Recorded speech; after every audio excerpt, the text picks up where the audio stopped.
But for those who are willing to take responsibility, everything changes. They stop seeing themselves as victims of life and start seeing themselves as creators of it. They understand that every challenge, every insult, every setback is just another opportunity to observe their inner world, to see where they are still vulnerable, where they still have wounds to heal. Instead of reacting, they pause. Instead of blaming, they reflect. Instead of resisting, they allow. And in that space, in that stillness, they discover something incredible: freedom. True power isn't about controlling the world around you. It's about mastering the world within you. When you do this, the things that once triggered you lose their grip. The insults roll off. The chaos of life no longer shakes you. The opinions of others no longer define you, because you realize nothing outside of you has power unless you give it permission. This is why some people remain unshaken no matter what happens. It's not because they are lucky or special or born different. It's because they've done the work. They've faced themselves. They've reclaimed their power. And now the question is, will you?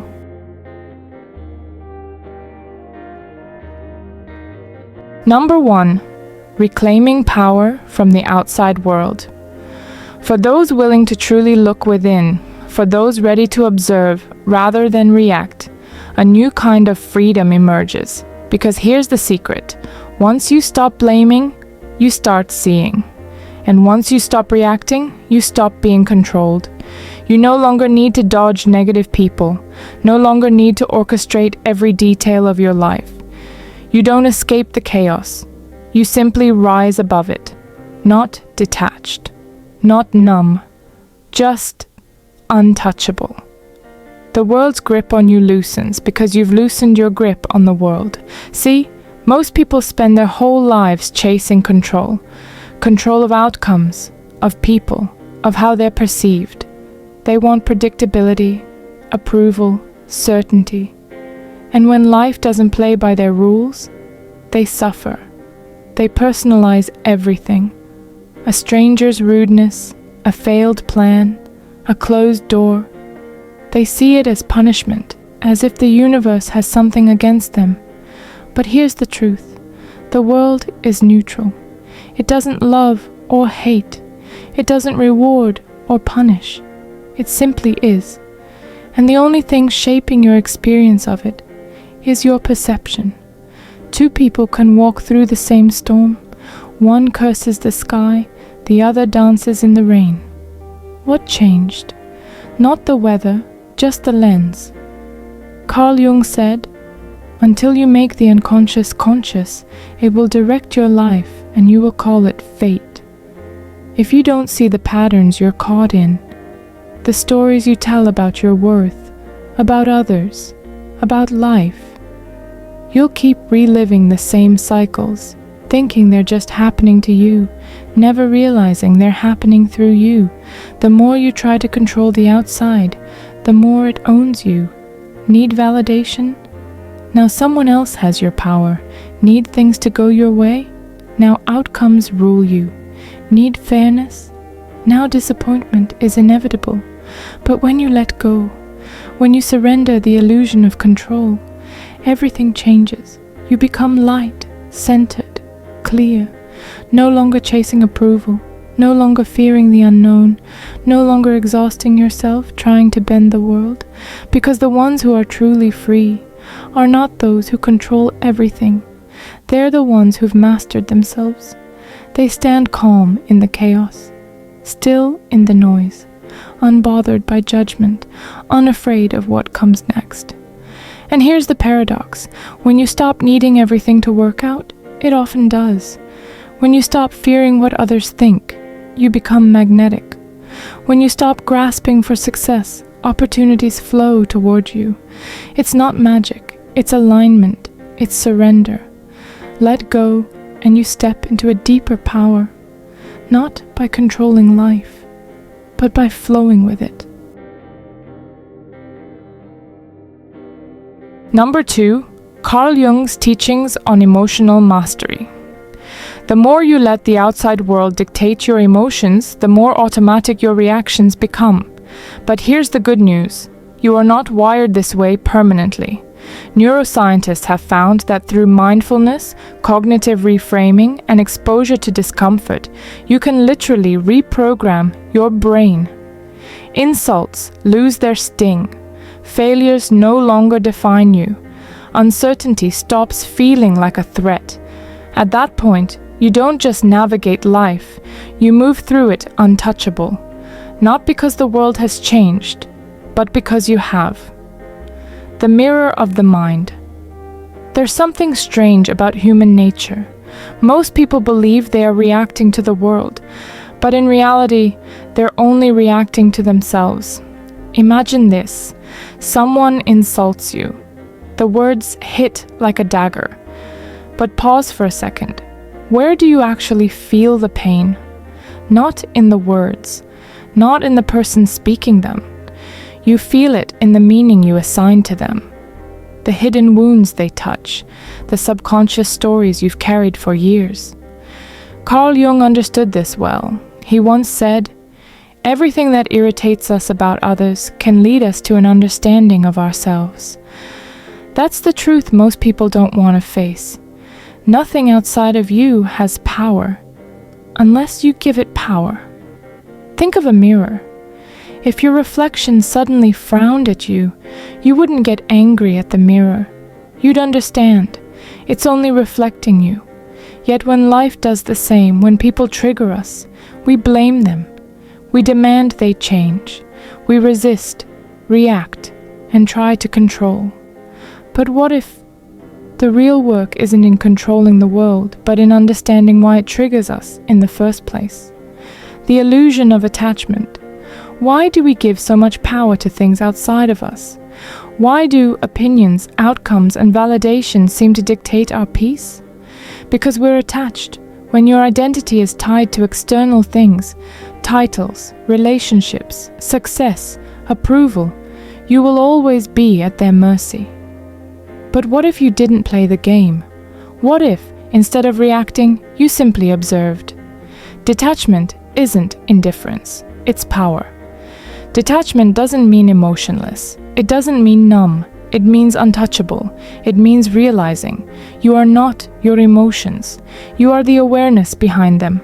Think of a storm. Lightning strikes, wind howls, chaos rages. But above it all, the sky remains untouched.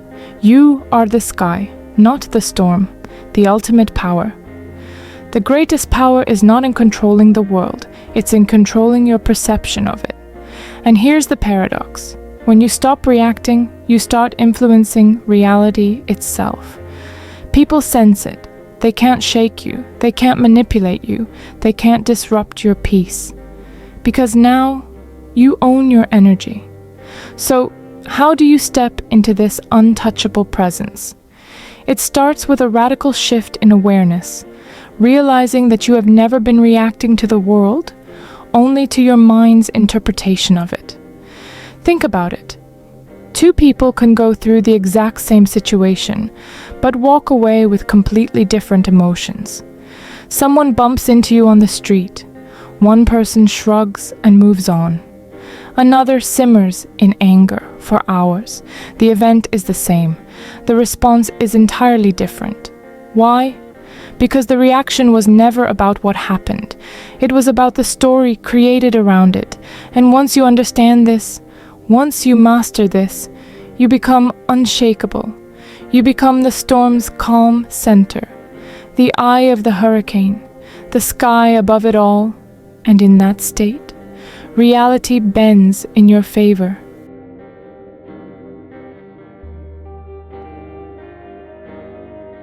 Number 3. How your subconscious shapes your reactions. When you stop trying to control everything, everything starts to fall into place. This isn't just philosophy, it's neuroscience. Studies in cognitive psychology show that the more we obsess over controlling something, whether it's a person, an outcome, or even our own thoughts, the more resistance we create. This is why desperate people repel love, Why those afraid of failure sabotage their progress. Why the more we cling to control, the more powerless we feel. So, here's the real question. Are you living in reaction or in control of your perception? Because once you realize that nothing outside of you has power over you, life starts to feel like a completely different game. The untouchable mind. How do you become unshaken by anything? Imagine this. You're walking down the street, minding your own business, when someone suddenly shouts an insult your way. They call you foolish, weak, or tell you you'll never amount to anything. Now, pause. What happens inside you at that moment? Most people would get defensive, or feel hurt, or replay the insult over and over in their minds. Their emotions hijack them before they even have time to think. Heart rate spikes. Anger kicks in. Frustration grows with every replay. But now imagine a different response. Absolutely nothing. No reaction. No emotional spike. Just a calm realization. This has nothing to do with me. This is the essence of what the Stoics, Zen masters, and even Carl Jung understood deeply. Nothing outside of you has the power to disturb you, unless you give it permission. Why do people react so strongly? So, why do most people get affected? Because they are identified with a false self, a fragile mental construct built on opinions, validation, and attachment to outcomes. This is why they react so strongly when challenged. It's not just an insult, it's a threat to their identity.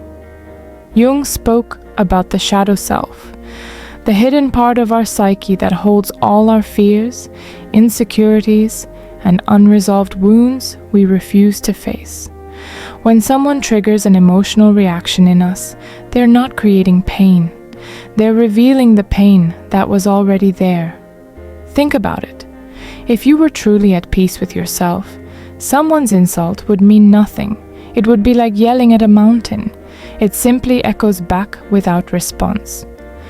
The real question, why are you reacting? So, let me ask, why are you reacting? If someone calls you a failure, does it hit a nerve because deep down you fear it might be true? If someone disrespects you, does it enrage you because you crave recognition? If things don't go your way, do you spiral because you're attached to a specific outcome? The problem isn't the world. The problem is the way you see yourself, the true power of an untouchable mind. The real power isn't in silencing the world, avoiding criticism, or eliminating problems. It's in developing an unshakable mind, a mind that doesn't need external validation, a mind that doesn't crumble when faced with obstacles, a mind that understands that all control begins and ends with perception. This isn't just philosophy. It's psychological conditioning. Studies show that emotional reactivity is a habit, a neural pathway the brain develops, reinforcing reactions over time. The good news is, this can be unlearned. When you shift your perception, you begin to rewire your brain. You stop being controlled by your emotions and you start controlling them. You stop reacting and you start responding with clarity.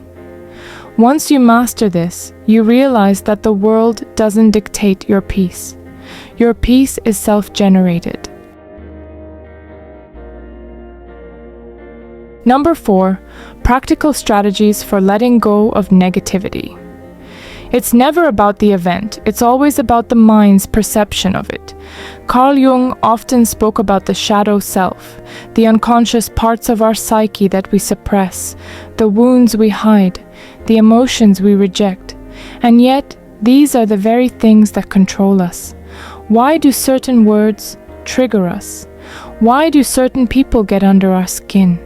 Because they are pressing on parts of us we haven't fully faced. If someone can easily manipulate your emotions, it's because they are holding a piece of you that you haven't owned yet. The trick to becoming unshakable is not to suppress emotions. It's to fully acknowledge them and take away their power. Instead of fighting your triggers, study them. Instead of blaming people for provoking emotions, ask, What part of me is being exposed here? The chessboard of life. Imagine a chessboard. Most people go through life playing as the pieces, reacting to every move, getting caught up in the game. But true mastery is in becoming the player, the one who sees the full board. Better yet, become the person watching the game from above, seeing all the moves before they happen. That's what emotional detachment truly is. Not numbness, not avoiding life's challenges, but mastery. You're not ignoring emotions. You're understanding them so deeply that they no longer control you. You become an observer instead of a prisoner of your reactions. The shift in energy. Here's the wild part. Once you stop reacting, the world starts responding to you instead. People sense your energy shift. You no longer chase validation, so people seek it from you. You no longer react to negativity, so it loses its grip on you. You stop being a puppet of the world and start being the one pulling the strings. The power of self-awareness. The key is self-awareness in real time. In every moment, you have two choices: to react mindlessly or to observe consciously. The next time someone tries to provoke you, catch yourself in that split second before reacting. Feel the trigger rise, but instead of acting on it, just watch, like a scientist observing an experiment. Detached, curious. That's the moment of power. How to sharpen this skill. But how do you sharpen this skill until it becomes second nature? That's what we'll dive into next. The moment you stop letting the world pull your strings, you take back control. Master your reactions, and you master your reality. If this resonated with you, drop a comment below. What was your biggest takeaway? And if you're ready to keep expanding your mind, hit that like button and subscribe so you don't miss what's coming next. See you in the next one.